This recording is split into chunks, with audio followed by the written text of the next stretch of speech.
1458મો શબ્દ નાટક. નાટકને અંગ્રેજીમાં કહેવાય ડ્રામા, જેનો સ્પેલિંગ થાય છે DRAMA, ડ્રામા મતલબ કે નાટક. 1459મો શબ્દ નાતાલ. નાતાલને અંગ્રેજીમાં કહેવાય ક્રિસમસ, જેનો સ્પેલિંગ થાય છે CHRISTMAS, ક્રિસમસ મતલબ કે નાતાલ. 1460મો શબ્દ નૂતન વર્ષ.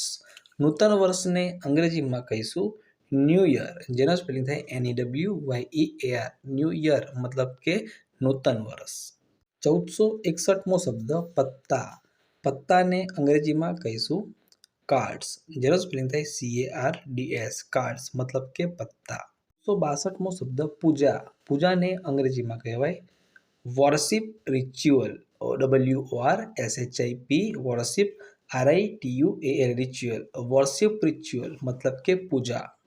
1463મો શબ્દ પ્રવેશ ફી.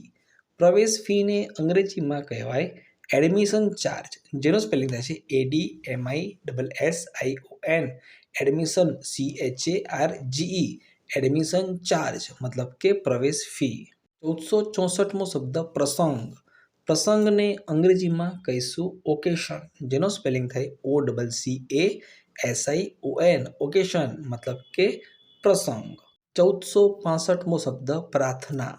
પ્રાર્થનાને અંગ્રેજીમાં કહીશું પ્રેયર, જેનો સ્પેલિંગ થાય છે PRAYER, પ્રેયર મતલબ કે પ્રાર્થના. 1466મો શબ્દ ફટાકડા. ફટાકડાને અંગ્રેજીમાં શું કહેવાય? તો ફટાકડાને અંગ્રેજીમાં કહીશું ફાયરવર્ક્સ, જેનો સ્પેલિંગ થાય છે FIREWORKS, ફાયરવર્ક્સ મતલબ કે ફટાકડા. 1467મો શબ્દ ફુગ્ગો.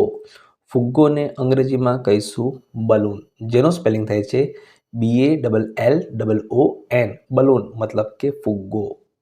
1468મો શબ્દ ભક્ત. ભક્તને અંગ્રેજીમાં કહીશું ડિવોટી. અહીંયા મિત્રો ડબલ ડી લખાઈ ગયો છે, પરંતુ એક જ ડી છે. સ્પેલિંગ થાય DVOTEE, ડિવોટી મતલબ કે ભક્ત. 1469મો શબ્દ ભજવવું. ભજવવુંને અંગ્રેજીમાં કહીશું ટુ એક્ટ, જેનો સ્પેલિંગ થાય છે TO2ACT, એક્ટ, ટુ એક્ટ મતલબ ભજવવું. 1470મો શબ્દ ભેટ.